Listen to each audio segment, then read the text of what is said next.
Hey everybody, today is February 23rd, 2022. Happy Wednesday. This is Gene and our Wednesday Hanging with Uncle Special Edition. So, today I'd kind of like to talk about Ukraine. Russia has officially invaded, although it may not look like they've done it with military overwhelmance. They did what they did with Crimea, declared the area independent, and then moved in and took over. There are military troops now, Russian military troops, in Ukraine in two provinces. Don't ask me to pronounce them because I don't speak Ukrainian. One of them is the Donetsk, but I also find it astonishing how the GOP, our Republicans and right-wing media are covering these turn of historical events. I listened to Tucker Carlson the other night talking about this was good for Russia and how they need to protect their borders.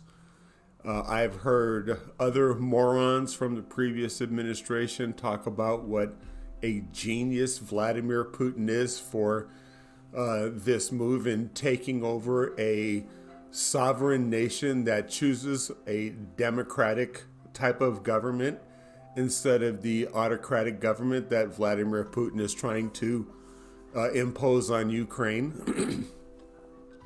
And that's probably why Republicans and Fox News and One American News are on top of this, because they also want to bring an authoritarian style government here to the United States and eliminate democracy.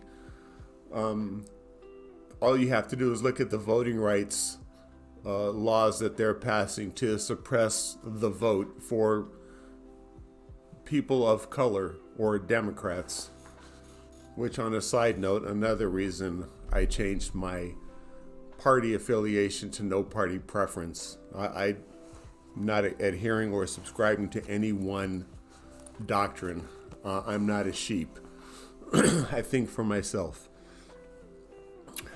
But you also have to wonder how this affects the rest of the world. No, Ukraine is not a part of NATO. However, they still want, like I said, a democratic style of government and do not want Russia invading their country in any circumstance whatsoever. So I'm glad to see that NATO and the European Union and the rest of the world is standing with Ukraine and against Russia on this, everybody except for Republicans. And I hope this kind of pressure is what it's going to take to get Vladimir Putin to stop his aggression and his authoritarian style takeover of Ukraine. If you think about it long term, like look at the markets, that they're really down, people are scared, are we going to go to war? Well, that's exactly what Putin wants. He wants you to be scared. He wants you to pull your money out. So the United States is weaker economically and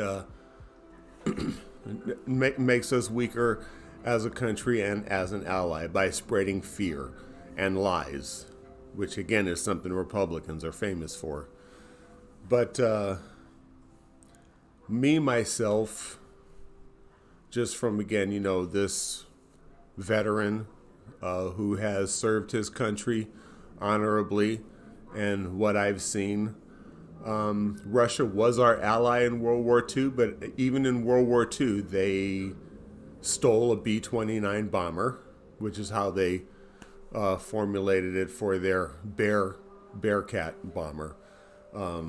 Just copied it and stole it.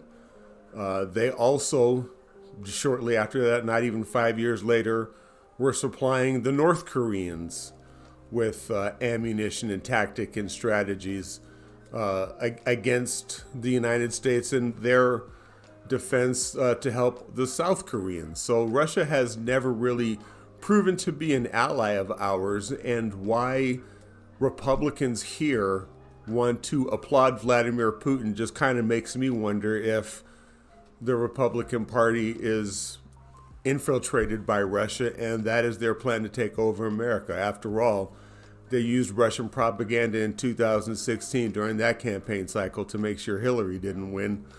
But that's, again, that's also another story. I just want to say that I think anybody who supports what Vladimir Putin is doing obviously does not have the best interest of the United States in mind. And that includes elected officials that support this move that Vladimir Putin has taken. It's not American. It's simply not American, nor is it in America's best interest. So if you support what Putin is doing, you're a traitor to the United States. Well, that's where I'm going to leave it for this week. And Zane and I will look forward to seeing you on Friday. So you guys stay safe and don't be scared.